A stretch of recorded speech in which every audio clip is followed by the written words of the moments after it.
Hier, le président Abdelmadjid Tebboune a accordé une interview à des journalistes. Parmi les sujets économiques qu'il a abordés, il a évoqué l'objectif de dépasser les 400 milliards de dollars de PIB d'ici 2027, tout en détaillant plusieurs projets industriels et logistiques clés qui permettront de soutenir cette croissance. La mine de fer de Gara Djebilet constitue l'un des projets phares.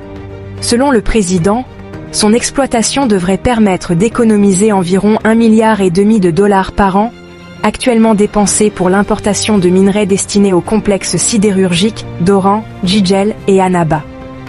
À terme, l'Algérie pourrait couvrir ses besoins nationaux, puis passer à l'exportation, contribuant ainsi à diversifier ses recettes. Les études menées par des bureaux spécialisés internationaux confirmeraient, selon lui, la faisabilité et la rentabilité du projet.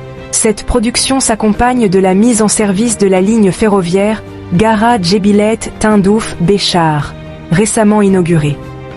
Elle représente le début d'un programme national d'exploitation des richesses minières, visant à améliorer l'approvisionnement et à réduire les coûts logistiques dans le sud-ouest. Le président a également précisé que le prix du billet de première classe sur la ligne Tindouf Béchar reste modeste, autour de 1700 dinars, comparé à d'autres moyens de transport. Plus largement, le réseau ferroviaire national est en expansion.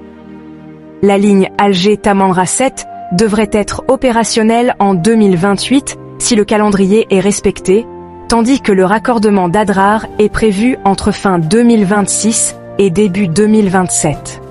À l'est, la ligne minière reliant Bled El Hadba au port d'Annaba permettra l'exportation du phosphate à partir de fin 2026 ou début 2027. Le projet de la mine de plomb et de zinc d'Oued Amizour devrait être lancé courant 2026, après finalisation des démarches foncières avec les habitants de la région.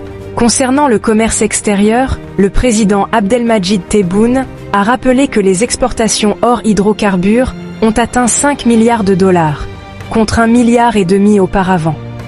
Il a toutefois évoqué des difficultés sur certains marchés, notamment européens, où des quotas et des pratiques déloyales limiteraient les ventes. Sur le financement des projets, le président a exclu le recours à l'endettement classique et annoncé l'utilisation ciblée de financements multilatéraux. L'Algérie bénéficie ainsi de plus de 3 milliards de dollars de la Banque africaine de développement pour l'extension du réseau ferroviaire vers El Menia et Gardaïa, avec des conditions de remboursement adaptées sur 13 ans. Pour Tebboune, l'ensemble de ces projets constitue la base concrète sur laquelle repose l'objectif de croissance, la diversification économique et l'ambition de faire de l'Algérie un pays émergent. Les prochaines années devraient ainsi marquer une accélération significative des infrastructures et de la production nationale, renforçant la position économique du pays sur le continent et à l'international.